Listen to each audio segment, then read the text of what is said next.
You are not other than the emptiness. You don't need any train, not even bullet train. The emptiness is instantly revealed. It is the most stable, limitless.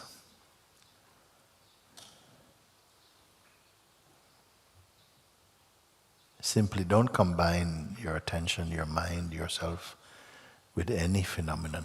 Don't combine. You can observe everything, but don't purchase anything. In the heart, I mean. Simply you look. Be more of an audience to life. Observe, more. This body is carried along in the wave, in the stream of existence anyway. I'm not saying sit at home, be a recluse. No, move in your own natural way. But inside, remain empty. Don't tell anybody this, because the world doesn't like to hear you say that. They want to argue. And you don't need to argue. Outwardly, you may see and say that you're speaking in this way or that way, but inwardly you remain in total serenity and quietness. This is an increasing quality. You simply look, but don't invest. If you want to invest, invest in yourself. Invest in being just quiet and stay here, looking. Mind is going to present many things to engage with and say, yes, look at this, and compare and evaluate, interpret, project, and all of these things. But you see gradually, this is just pastime, waste of time. As you continue to pay attention to your own stillness, something is developing inside this stillness. A deep love and a feeling of grace and lightness is there. You begin to appreciate being this way more and more. The more you love it, the less the mind will trouble you. The mind actually is helping you to wake up. You see?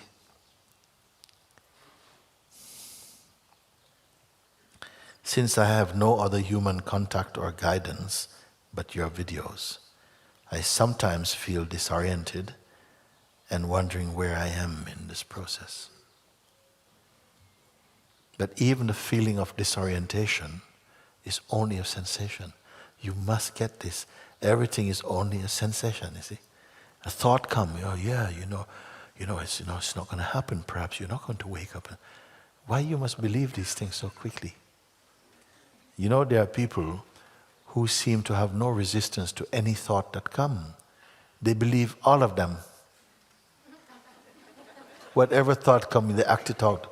They thought, this person, look at this one to the left. Look at him, he doesn't like you. They are just acting out their thoughts. They're like acting out their thoughts.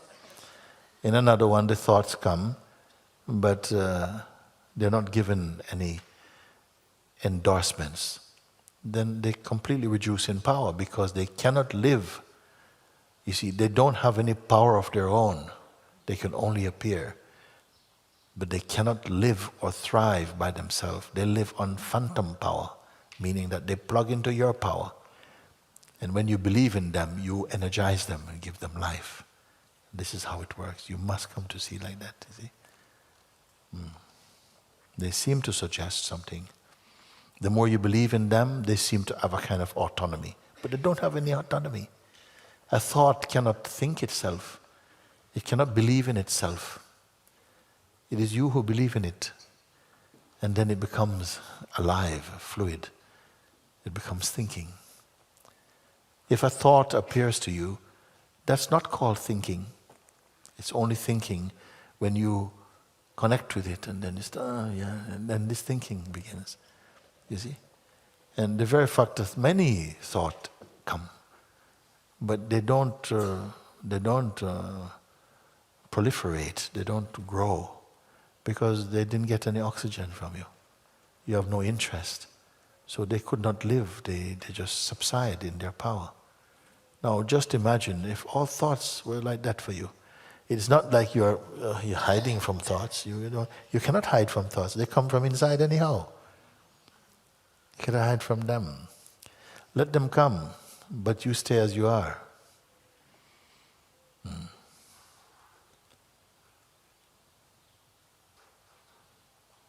Sri Nisargadatta Maharaj said something very beautiful. He says, I leave my human nature to unfold according to its destiny. I remain as I am. Can you find space for this sentence inside yourself? I leave my human nature to unfold according to whatever destiny it has. You see? I remain as I am. That's a clear seeing. He said, okay, somehow something is in this life wants to smoke tobacco, smoking tobacco. But I don't identify with that. And so it has no power, it's not offensive to anyone, I'm not in it. But when I'm invested and give it my power, then it becomes a kind of stench. I've validated it. But if I'm not in that, it's like it doesn't register as anything at all. In fact, it cannot even play by itself anymore. He's not concerned about it. What you deeply are attached to conceptually, you will smell like that psychically.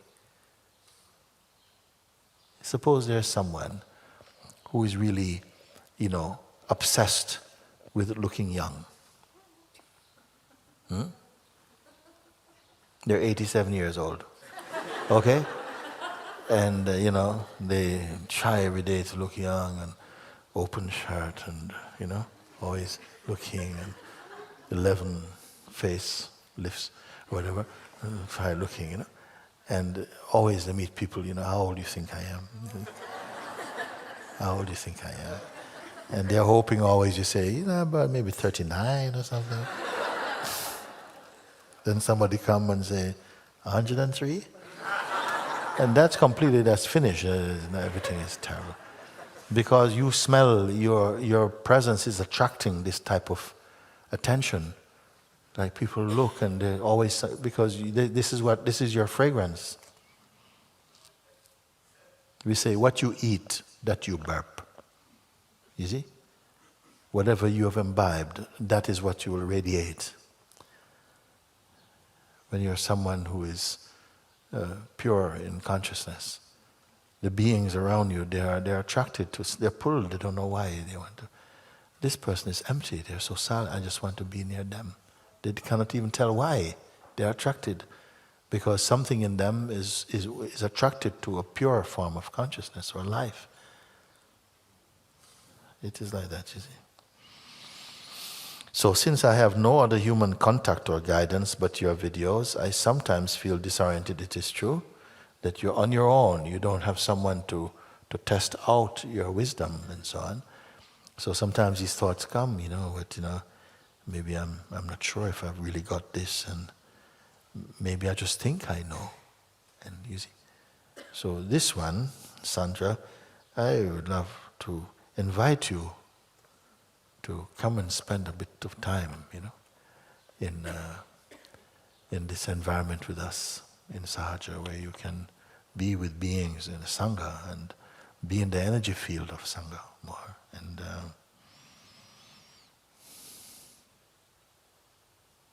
so it's not just something mental, like you're thinking, you're free, you're just thinking. It has to be somehow, for a while you move in the life normally and you interact with the beings and you can feel where you sit, where you stand inside your being, you see, whether you're intimidated by the sense of otherness or not, or whether it feels insignificant in actuality.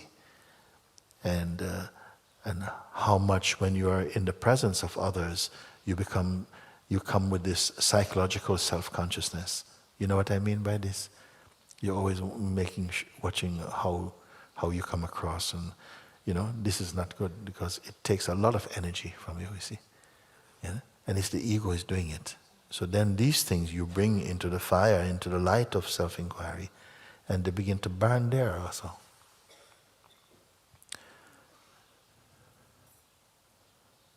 The person cannot be your true place. Because the person is a psychological entity, very self-conscious about these things, quite often not confident or comfortable in the presence of other beings. You see? So how can that be your natural self? It cannot be. The one who is free is not at all intimidated by the sense of otherness, you see. They see that the otherness is only a form of the one self. They do feel it exactly like that. They don't put on any show for anyone. You see, if they do, it's out of genuine love. People are coming for dinner, they tidy up everything because they are hosting God today. Or whatever, there's a very different feeling. They're not trying to show you, how I live in such a beautiful place. They're not concerned about these things. This is more the egoic identity, you see.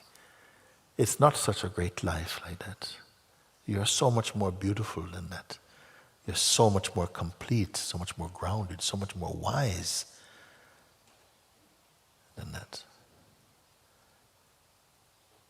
Of course, it's not that if you enjoy beautiful things, nothing wrong with this either like that. But you're not living through them. You simply enjoy. All of this is consciousness. It does not put these things here to trick you. You become tricked because you take these things to be much more than they are and you forget who you are. Like this. But all these things I'm talking, I don't even want to talk about it so much because if you follow the pointing, this will come inside you naturally anyway. This understanding will just flourish spontaneously in you. You don't have to learn these things. You only have to be clear about your true position as the single seer. And that to experience whether this is a form, if you are an entity, if you are matter or spirit, you will know. And with this understanding, automatically a wisdom is released, powerful insights that take place, and everything comes right.